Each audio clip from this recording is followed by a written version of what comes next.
ಈ ಅಧ್ಯಕ್ಷರ ಗಮನಕ್ಕೆ ನಾವು ತಂದಿದ್ದೇವೆ. ಅವ್ರದೇ ಆದಂತಹ ಮಾಹಿತಿ ಅಧ್ಯಕ್ಷರು ಕೂಡ ಇತ್ತು.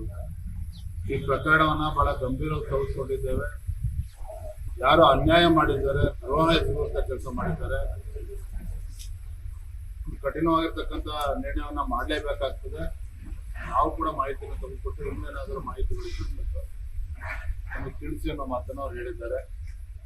ಸಂಘಟನಾತ್ಮಕ ಕೂಡ ಸಲಹೆಗಳನ್ನು ನೀಡಿದ್ದಾರೆ.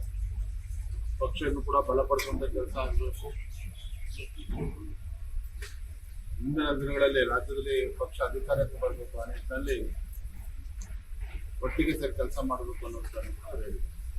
ಸರ್, ಇಲ್ಲಿ ಪ್ರಮುಖವಾಗಿ ಚರ್ಚೆ ಆಗ್ತಿದ್ದು ನೀವ್ ಹೇಳಿದ್ರಲ್ಲ, ಅಲ್ಲ ಯಾವ ಮಾನದಂಡ ಇಟ್ಕೊಂಡು ಅವ್ರನ್ನ ಹುಡುಕ್ತೀರಿ ನೀವು? ಯಾಕಂದ್ರೆ ರಹಸ್ಯ ಮತದಾನ ಆಗಿರೋದು. ನಾವು ಕೇಂದ್ರದಲ್ಲಿ ಆಡಳಿತ ನಡೆಸ್ತಾ ಇರ್ತಕ್ಕಂಥ ಪಕ್ಷ, ಕೇಂದ್ರದ ಅವ್ರದ್ದಾದಂತಹ ಮಾಹಿತಿಗಳಿದ್ದಾವೆ. ಅಲ್ಲ, ಮಾಹಿತಿ ಇಟ್ಕೊಂಡು ನೀವು ಸಮಿತಿ ಮಾಡಿದ್ದೀರಾ? ಧರ್ಮಸ್ಥಳ ವಿಚಾರ ಏನಾಗಿತ್ತು ಅಂತ ಲೇಟೆಸ್ಟ್ ಹಾಗೂ ಇಂಟ್ರೆಸ್ಟಿಂಗ್ ಸುದ್ದಿಗಳಿಗಾಗಿ ಬಾಸ್ ಟಿವಿ ಕನ್ನಡ ಚಾನೆಲ್ನ ಸಬ್ಸ್ಕ್ರೈಬ್ ಮಾಡಿ.